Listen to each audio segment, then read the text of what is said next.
quem não conhece, vou apresentar oficialmente então. Laís Raggio, pedagoga, CEO e fundadora do EducLab.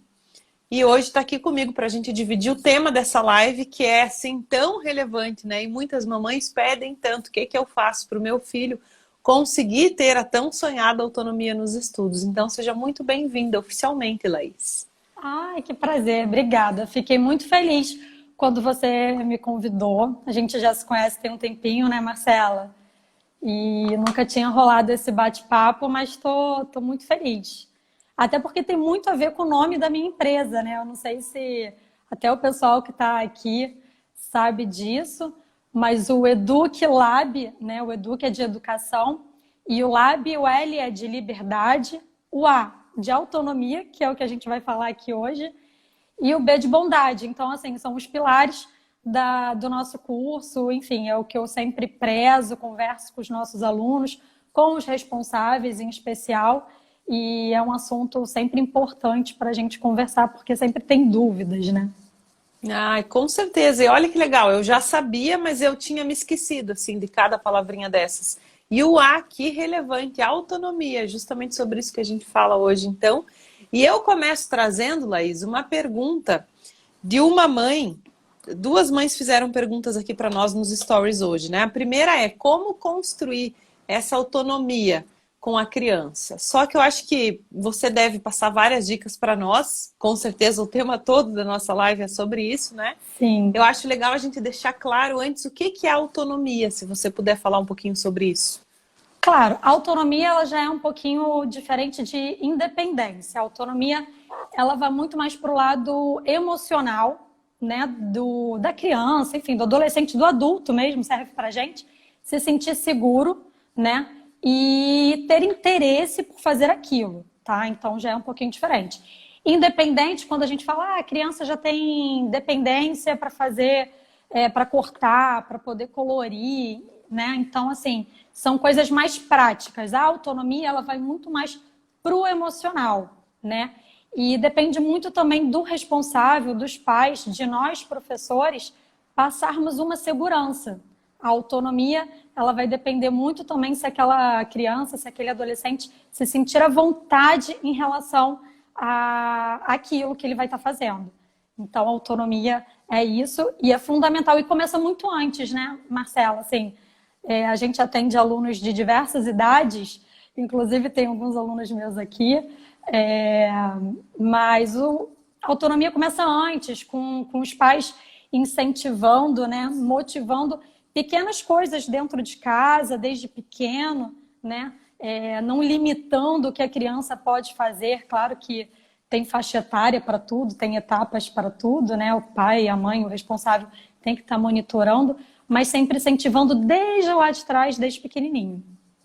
Perfeito, é sempre o que eu coloco aqui também, eu bato bastante nisso, porque às vezes a mãe chega só lá na ponta, querendo resolver a parte dos estudos, né? Ah, o meu filho não tem ou autonomia ou responsabilidade, mas como que é nesse dia a dia? Como que é em casa? É essencial, sim, que a família, de fato, incentive tudo isso, tanto a responsabilidade quanto a autonomia, até porque se o estudo, por exemplo, for a única obrigação, a única responsabilidade da criança, o estudo fica sendo chato, o vilão. A criança não está acostumada a fazer nada obrigada, né? Não tem nenhuma responsabilidade. Sim. E aí a parte escolar, tarefa de casa, estudar para a prova é a única obrigação que ela tem, se torna realmente chato porque ela não está acostumada a isso, né? Exatamente. E são pequenas tarefas, né? Às vezes a gente vai falar coisas aqui, o pai e a mãe vai falar, mas isso é muito bobo. Então, sei lá, arrumar a cama, sabe? Fazer coisas pequenas no dia a dia, desde cedo, isso vai fazer com que ela crie uma responsabilidade, uma rotina, né? E, enfim, isso é importante para levar para a vida, né? Senão a gente vai ter adultos inseguros, né? A gente pode até conviver com pessoas que a gente fala, poxa, alguma coisa aconteceu lá atrás, porque a gente sabe que carrega da infância. Então, é muito importante. Com certeza, e tudo começa justamente nessa base, né? Que a gente vai caminhar pela vida inteira aí do que aconteceu na nossa infância. E aí, Laís, então puxando isso agora, explicado o que é autonomia, o que não é autonomia, a diferença bem legal aí sobre independência e sobre autonomia, essa parte emocional, essa questão da responsabilidade como um todo. Começo trazendo para você essa pergunta da mãe, né, que fez para nós. Como é que eu crio autonomia nos estudos para o meu filho? Especialmente nos estudos, eu acho que primeiramente você tem que ter um diálogo com o aluno, né, com o seu filho, enfim. Porque a gente sabe da resistência, né? Em tempos de pandemia, muita coisa mudou, então a gente vai estar falando algumas coisas aqui que em tempos de pandemia, no online, muitas coisas mudaram. Muitos pais ficaram mais próximos, eu acho, dos estudos dos filhos por conta do online. Então, vale a pena a gente ressaltar isso. E a autonomia, ela vai sendo criada aos poucos. Eu acho que se sempre foi um responsável que acompanhou muito de perto, ele não pode abrir mão do filho assim, do dia para a noite, né? Vai e faz sozinho. Eu acho que tem que ir sendo aos pouquinhos, tem que ir monitorando, né? Tem que ir dando a corda, vai dando aos pouquinhos para ele ir caminhando. E eu acho que tudo à base do diálogo, eu acho que tem que ter metas, cumprir pequenas metas, né? Combinar, fazer pequenos combinados, explicar a importância do porquê que ela agora não vai estar acompanhando tão de perto, né? Então tem esses detalhes. Perfeito. E autonomia é o que você pontuou também, né? Não significa por isso, se essa criança vai se tornar autônoma com relação aos estudos, que ela nunca mais vai precisar de ajuda, que ela nunca mais vai pedir orientação, que ela nunca mais vai chegar com uma dúvida em uma tarefa. Não quer dizer isso, né? A autonomia é justamente a gente dar esse espaço para a criança, ela ter esse entendimento para conseguir ter essa independência, esse entendimento de significado, esse entendimento emocional, ela vê sentido no porquê que ela tem que estudar. Acho que a primeira coisa que a gente precisa trazer, e que você também pontua muito bem sempre, é essa parte do sentido, do significado, por que ela estuda. E o diálogo passa justamente por isso, né? Essa mãe, essa família, educador, nós professores, enfim, conversarmos com a criança para ela de fato entender por que ela está fazendo aquilo, qual que é a aplicação prática daquele conteúdo, daquele conceito novo, na escola, na tarefa de casa. Quanto mais próximo a gente conseguir deixar isso do dia a dia dela, mais sentido ela vai ver naquele conteúdo e mais fácil vai ser criar essa autonomia. Então, se a criança tem esse distanciamento muito grande, para ela não fazer nem sentido o que ela está vendo, o que ela está lendo, realmente se torna mais complexo conseguir chegar nesse nível aí de autonomia. Tão buscado e tão desejado, mas tão possível também, né? Eu sei que é justamente a base do teu trabalho. Sim. Autonomia nos estudos para uma criança que estuda em colégio integral. Uma mãe perguntou isso para nós. O que eu faço? Porque aí parece que o desafio é um pouco maior. O que você dá de dica para nós nesse sentido? E eu acho que nesse caso, não só a autonomia, né? E sim a motivação, o incentivo. Porque, né, para quem aqui não sabe, o colégio integral, a criança entra mais ou menos 7 e pouquinho, 8 mais tardar, e sai por volta das 16 horas, né? Ou seja, ela passa o dia inteiro na escola. Então, assim, quando ela vai ainda ter que estudar em casa, ou no nosso caso com você, ou no EducLab, falar assim, poxa, por que eu ainda tenho que estudar se eu passei o dia inteiro na escola, né? Então, e engraçado que hoje teve um caso, eu tenho alguns alunos de colégio integral aqui no Rio, e por sinal tive agora, lá na unidade, e eu vou contar então aqui, vou dar um exemplo, como é que a gente faz com eles. A primeira coisa que a gente fez foi pegar a grade da escola, o que eles dão de segunda a sexta na escola, né? E explicar que, assim, uma coisa é assistir aula, outra coisa também é sentar para estudar. Na escola, o que eles mais fazem são aulas. Eles não têm um tempo sozinho de sentar e estudar, de ver o que eles conseguiram, né, aprender naquela aula. Então, é isso que a gente faz, né? E a autonomia vai daí, de naquele momento ele fazer sozinho, certo? Então, a gente faz primeiro um planejamento de estudos, pergunta quais são as dificuldades que ele tem, qual disciplina, né, as maiores que ele tem, e a gente vai distribuindo os estudos dele de uma forma que não seja tão cansativa. Afinal, ele passou o dia inteiro na escola e eu não quero que aquilo ali se torne algo pesado, algo muito cansativo, algo que vire chato.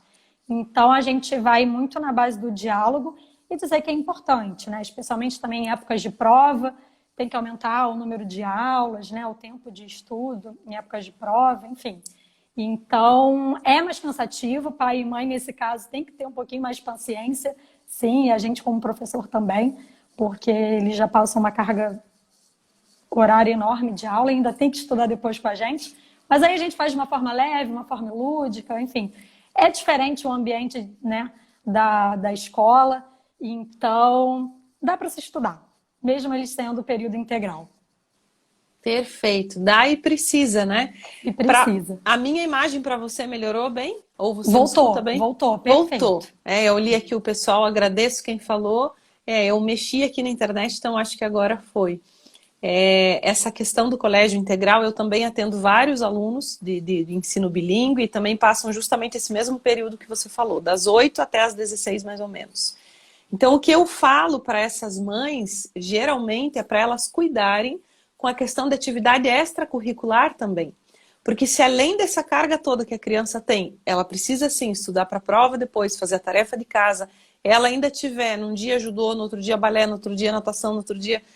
Não aguenta. Coisa, não aguenta. Não dá conta.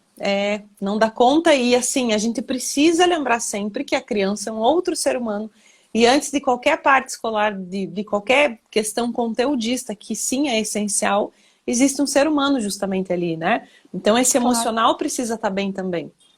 Se a criança tiver no esgotamento, não aguentar tanta coisa que tem para fazer na agenda dela, além de um colégio integral, ela ter todos os espacinhos da agenda preenchidos com atividade extracurricular, vai chegar um momento de estudar para a prova, vai chegar um momento de fazer a tarefa de casa, essa criança não consegue, porque existe justamente esse esgotamento, né? É exatamente isso que você pontuou, não tem como. Então a gente precisa olhar para isso. E gostei que você falou do planejamento. Eu colocaria para um caso desses, mais do que para qualquer outro, a importância desse planejamento e da rotina para gerar autonomia, certo? Certo. E nesse planejamento também, a gente coloca esse período aí de lazer, de descanso, que faz parte, né? Afinal, até o nosso cérebro, para poder absorver todas as informações que estão sendo estudadas, ele precisa dessa pausa, desse descanso. O sono é muito importante nisso tudo, né? Então, o planejamento, ele é a base de tudo. Eu sempre falo para os meus alunos que a disciplina é o que dá a liberdade. Pode parecer, talvez, soar um pouco como radical, né? Disciplina. Eu não posso fazer nada, eu não posso assistir TV, né? Não é bem assim. Disciplina é você ser disciplinado com tudo que você precisa cumprir, né? Vai dar tempo para tudo. Se você for disciplinado, tiver uma rotina, você vai conseguir cumprir direitinho tudo e vai ter o tempo de lazer. Então, sempre sigo isso com os meus alunos. E é fato justamente isso. Quanto mais rotina, mais disciplina a gente tem, mais leve fica e mais liberdade tem também, porque dá tempo de tudo. Quando a gente não tem essa rotina e não tem esse planejamento, é que as coisas se complicam, porque aí vira uma maçaroca de coisa, a criança já gera ansiedade, adolescente, estudante, enfim, desesperado que está chegando a prova e aí não teve tempo de estudar com antecedência, ainda não criou essa autonomia, a casa está num ritmo também muito bagunçado, vai dormir num horário, acorda cada dia em um horário ou sempre no mesmo horário para aula, mas assiste aquela aula dormindo, sem concentração, sem foco, porque não dormiu direito também.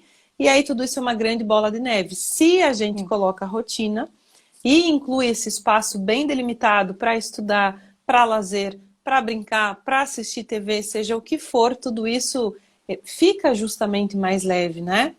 A Karen escreveu aqui para nós, ó, se a gente adulto não aguenta, imagine a criança sentir na pele hoje.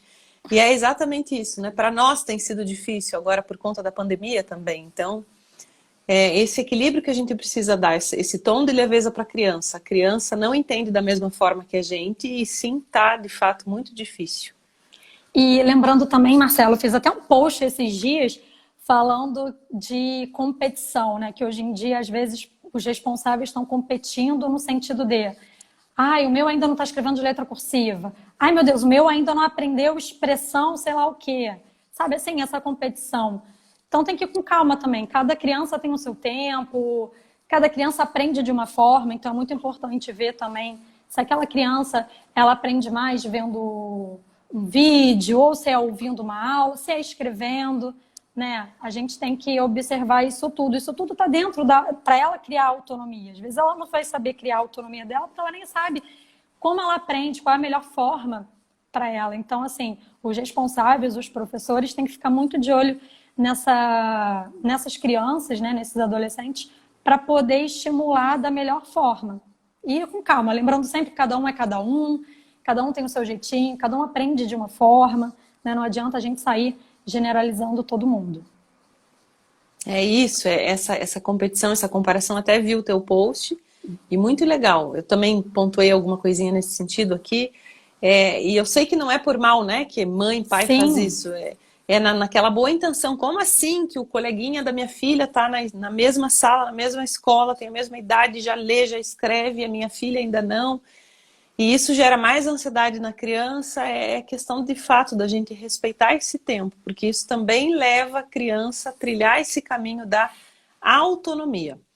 Dani está colocando para nós que é preciso trabalhar a procrastinação, superar a procrastinação, na verdade, e é sim fato. Eu fiz uma live faz 1 semana ou 2 semanas só sobre isso. Não sei se vocês tiveram a oportunidade de ver, se não viram, tá no meu IGTV aqui, depois vale a pena assistir. O que você tem para falar sobre isso, Laís? Sobre a procrastinação nos estudos? Procrastinação é ficar enxugando gelo, né? A gente acaba ali ficando, vendo o papel e não está saindo nada. Eu acho que, na verdade, a gente tem que respeitar muito também o nosso tempo, né? Tanto nós adultos como com os nossos alunos. E vai nesse sentido, né? De respeitar o tempo, o horário. Eu, por exemplo, sou uma pessoa muito do dia. Se eu paro para estudar à noite, eu já não consigo. Eu sei que eu vou procrastinar, eu vou enrolar, vou estar me enganando, né? Então, assim, é a gente respeitar. Qual o melhor horário? É de tarde? Você funciona melhor de manhã? E depois do almoço não dá para sentar para estudar porque bate aquele sono. Enfim, eu acho que é saber organizar o horário e evitar distrações. Eu acho que a procrastinação também, às vezes, pode acontecer por conta das distrações, né?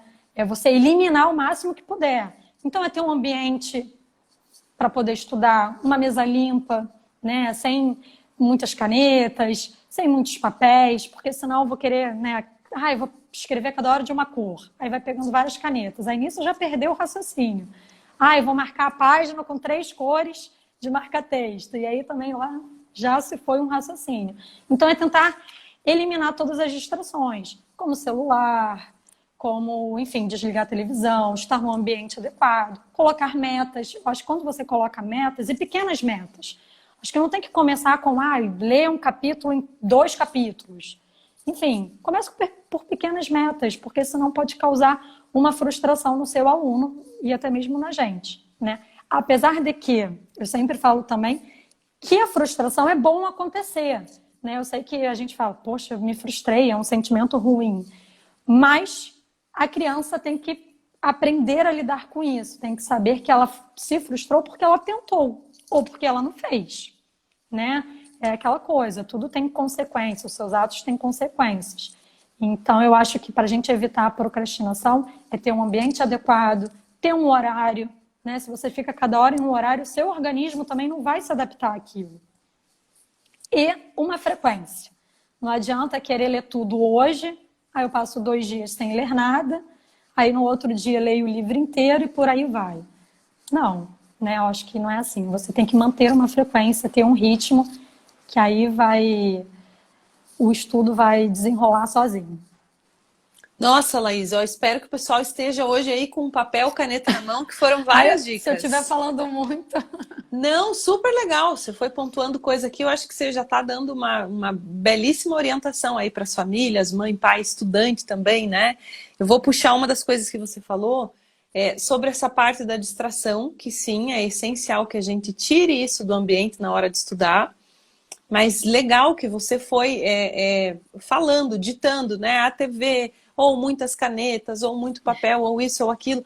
Porque às vezes a gente pede para a criança, especialmente quando a criança, adolescente já tem um discernimento maior, né? Mas pede para a criança tirar da mesa dela o que vai distrair.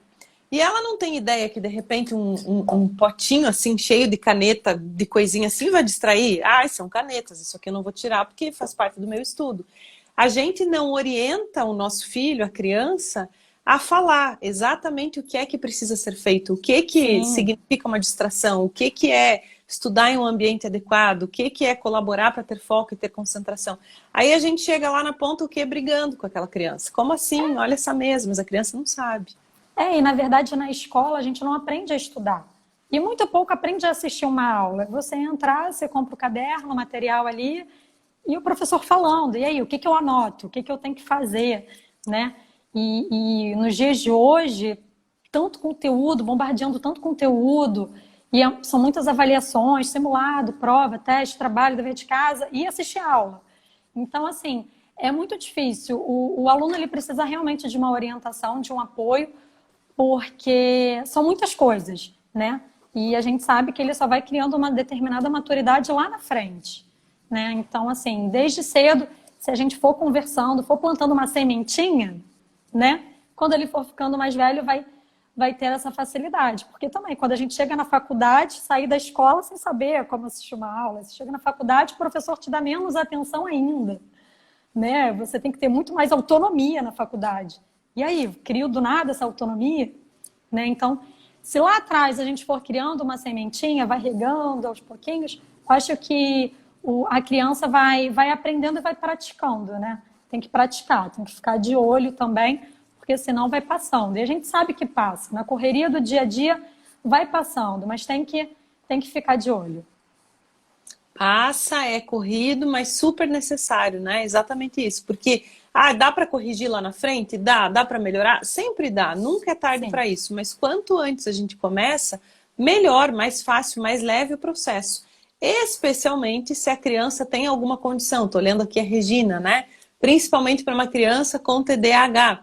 Sem sombra de dúvida, para quem tem TDA ou qualquer outro tipo de transtorno, dificuldade de aprendizagem, mais ainda a gente levar a sério todas essas dicas de planejamento, de rotina, de um ambiente adequado. Isso aí. Não tem como, né? Com certeza. Isso mesmo. Beijo, Regina. Beijo no João. Eu tô vendo aqui todo o pessoal comentando, ó. Vou voltar aqui nos comentários. Nisa, que legal que você assistiu a live. Dani, que bom que você vai assistir depois. O pessoal tá dando oizinho aí também, ó. Acho que são suas famílias, Laís, né? Também Ai, tem meu Deus, teu. todo mundo participa. Tem aluno, tem família.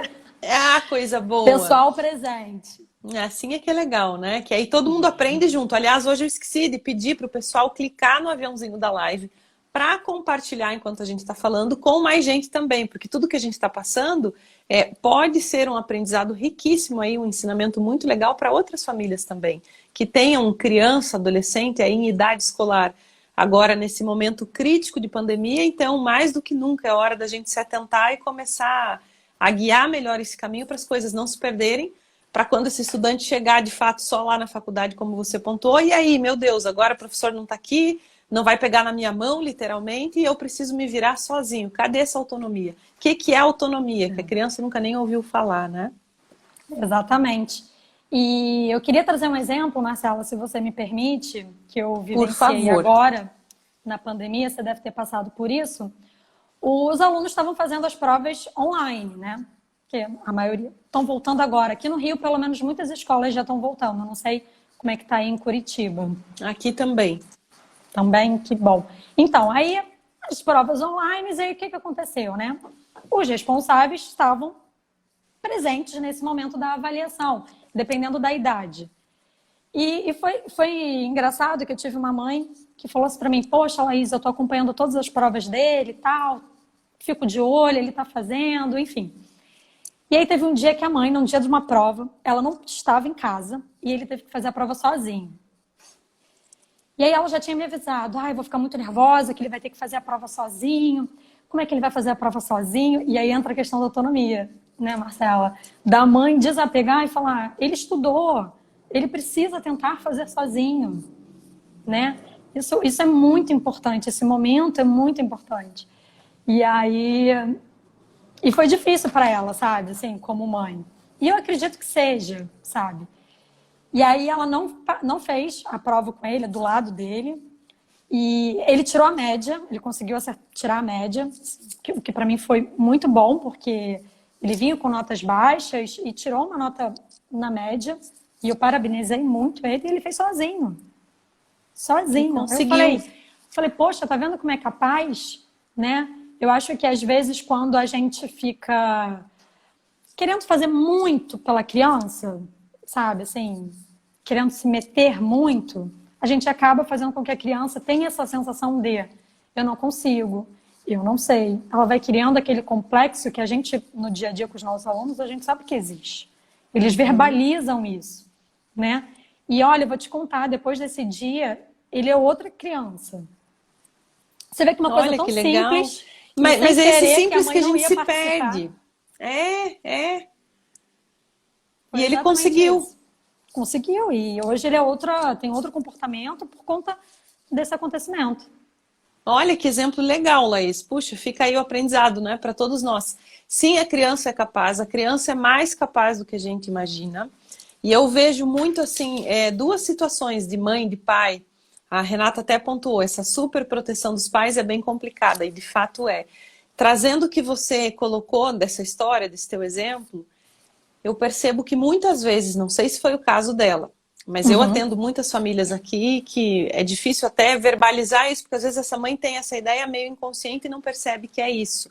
Mas o medo dela deixar o filho fazer a prova sozinho, por exemplo, depois de todo esse cenário da pandemia, não é nem tanto pela criança, mas é por ela perante as pessoas do colégio, entende? O que, que as outras mães vão achar que eu sou, ou onde é que eu me perdi com o meu filho, ou como é que o meu filho vai ser o pior da turma, não vai ser o nota 10.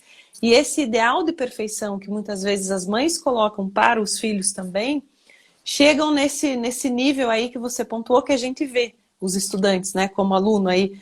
Nossa, eles numa angústia, numa ansiedade, sem saber o que fazer, se achando sim incapaz, porque tem aluno às vezes, e essa é outra linha de pais, que vai na média e a mãe acha ruim, o pai acha ruim, porque tem que ser o primeiro lugar, o melhor. E de novo, sei que não é por mal, né? E sei que muitas vezes Sim. até sem querer, é inconsciente isso.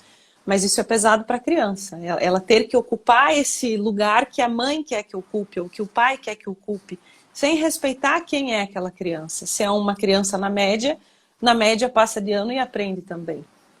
Eu acho que a gente tem que observar o contexto como um todo, né? A evolução, o progresso, a mudança de comportamento da criança, ela está se esforçando, talvez não atingiu a nota que os pais estavam almejando, né? Ou que a gente também torce tanto, poxa, ele estudou tanto, ele poderia ter conseguido uma nota melhor, mas a gente tem que ver todo o processo, não só o resultado, né? A gente tem que ver tudo aqui, ó, o que passou, porque isso que vai trazer uma autoestima. A autonomia é o quê? É trazer uma autoestima, uma proatividade. É isso que a gente quer que eles se tornem, né? Que eles possam ir criando. Então, por isso que a gente tem que observar todo o processo. Eu, pelo menos, sou muito de observar todo o comportamento do aluno para ver o que aconteceu lá no final. Ai, super legal. E seria o mais adequado, né? O mais coerente. Eu também enxergo assim com esses olhos. E no momento que a gente vive agora, mais do que nunca, precisamos então enxergar dessa forma realmente, até para flexibilizar, entre aspas, algumas coisas. Se a nota não veio dessa vez, mas a criança se esforçou, estudou, fez as tarefas, cumpriu a rotina, o planejamento, seguiu tudo que estava previsto ali, em acordo com ela, olha o quanto ela ganhou, o quanto ela aprendeu. Muito mais do que uma nota, né? Em autonomia, em responsabilidade, em resiliência, em autoestima, o tanto que ela aprendeu na prática. E a gente deixou esse processo acontecer, mesmo que esse processo tenha falhado também, entre aspas, na hora da nota da prova. Então, que nós, como famílias, educadores, possamos enxergar dessa forma também.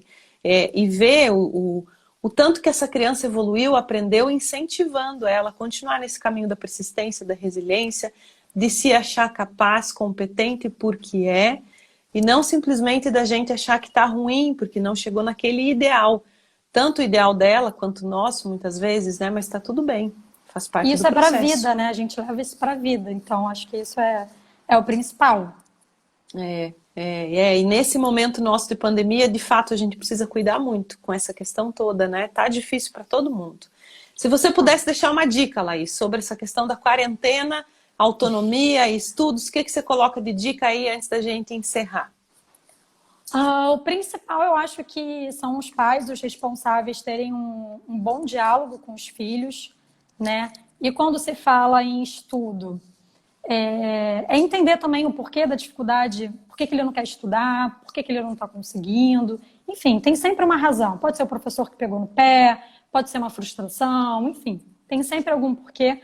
Então, eu acho que é conhecer melhor o lado do seu filho estudante, né? Como a gente está falando aqui em relação aos estudos. E a partir disso, você ir orientando e explicando, né, o porquê que você quer que ele estude tanto, porque você quer, se almeja coisas boas na vida para ele, enfim. Eu acho que o diálogo é fundamental e acreditar no seu filho, né? Dar para ele a oportunidade dele tentar. Vai cair, vai errar? Pode acontecer. E você vai estar lá, falando, vamos tentar de novo, você consegue. Eu acho que é o principal. Estando em pandemia ou não, a gente tem que ter, eu acho que, dar esse incentivo para os nossos alunos. É muito importante. É verdade, e não custa a gente reforçar, né? São coisas simples, bem como você colocou, mas normalmente nesse simples é que a gente tropeça, que a gente esquece. O mais óbvio parece ser o mais invisível aos nossos olhos. Então, não custa, de fato, a gente reforçar tudo isso que você pontuou. Débora está falando também, diálogo com criança é importante. Muito! Esse respeito que a gente tem aí com os estudantes que são crianças, que são adolescentes, que são outros seres humanos, né? Como educadores, é sim super necessário, essencial, mais do que nunca. Laís, te agradeço muitíssimo. Vou deixar você falar para daí a gente encerrar. Não, desculpa, ai meu Deus, aí que eu começo a falar. Não, eu só ia falar nos dias de hoje, né, que as crianças, ainda mais com pandemia, estão tão no eletrônico que acaba passando batida essa atenção, esse olhar mais acolhedor, digamos assim, né? E aí eu acho que isso é muito importante, tanto para os professores quanto para os responsáveis. Perfeito, eu te cortei, né? Mas é fato que você falou. Esse tema é outro que gera bastante discussão, conversa, diálogo entre nós, educadores, até porque o caminho que a gente está trilhando com relação a isso não é o caminho mais coerente. Fiz uma live sobre isso na terça-feira, agora, me aprofundando só nessa relação das crianças com as telas, com as tecnologias, o quanto esse caminho tem sido perigoso se a gente não cuidar, não tomar atenção nisso, né? Nisa, já acabou? Pois é, tô encerrando, mas ó, foi uma live muito prática, recheadíssima de dicas, né? Passa assim, a gente não vê nem o tempo passar, ó, quase 40 minutinhos já a gente falando. Vou deixar você pontuar mais alguma coisa, Laís, se despedir, para daí eu encerrar a live. E se alguém tiver dúvida também, vou deixar o meu Instagram e o seu à disposição para o pessoal perguntar depois. Tá ótimo, eu queria agradecer, Marcelo, você é uma querida, você sabe o quanto eu te admiro. A gente já trocou muitas conversas. Foi um prazer, foi minha primeira live, então assim, não sei se eu te atropelei em algum momento. E, enfim, fico muito feliz de estar aqui conversando com você, bater esse papo. Foi muito importante para mim também, para a marca. Estou muito feliz. Obrigada mesmo pela confiança. E fica aqui para o pessoal que não conhece o EducLab também. É um curso de educação, a gente sempre posta coisas sobre educação, motivação, enfim, está todo mundo convidado aqui para conhecer um pouquinho do nosso trabalho. Laís, que alegria e que honra, eu não sabia que tinha sido a sua primeira live, parabéns, porque você foi maravilhosamente bem, não interrompeu nada, Ufa. tá tudo certo. Nossa, é uma conversa que depois a gente se acostuma e vai tranquilo, mas para mim foi uma conversa aí normal também. Vou, inclusive, você falou agora do EducLab, vou começar a te passar alguns estudantes aqui de Curitiba. Eu sei que você também faz atendimento online, né? Sim, sim. Não tô dando conta, tô com a minha agenda lotada, olha que coisa graças boa. a Deus. Mas eu sei que tem muitas mamães aí na fila de espera, aguardando vaga, esperando horário. E aí, como eu sou só uma, eu não consigo atender todo mundo, né? Então eu vou indicar sim você, teu nome, teu perfil para essas mamães, com certeza. E alguém perguntou, sim, a live fica salva, mantenho ela aqui no meu IGTV, subo depois também lá para o meu canal do YouTube, que também convido vocês a conhecerem. Se você não se inscreveu no meu canal, clica depois no link da minha bio aqui do perfil, e lá sempre tem vídeo novo, conteúdo novo, tudo relacionado à educação. Educação de um modo geral, filhos, criação de filhos, tanto quanto educação escolar, né? Então, vale a pena ver também. Agradeço de novo você, Laís, por ter aceitado o convite, por todas as dicas e por todos vocês que participaram junto com a gente, interagiram, perguntaram. Mônica está deixando aqui, ó, o @educlab, e depois eu passo para você também esses contatos, viu? Super obrigada a todos. Boa noite, fiquem com Deus e que seja uma sexta-feira maravilhosa e abençoada. E eu encontro vocês na terça, às 21h05, porque eu faço live toda terça e toda quinta. Beijo, beijo. Fiquem com Deus. Beijo, boa noite. Boa noite.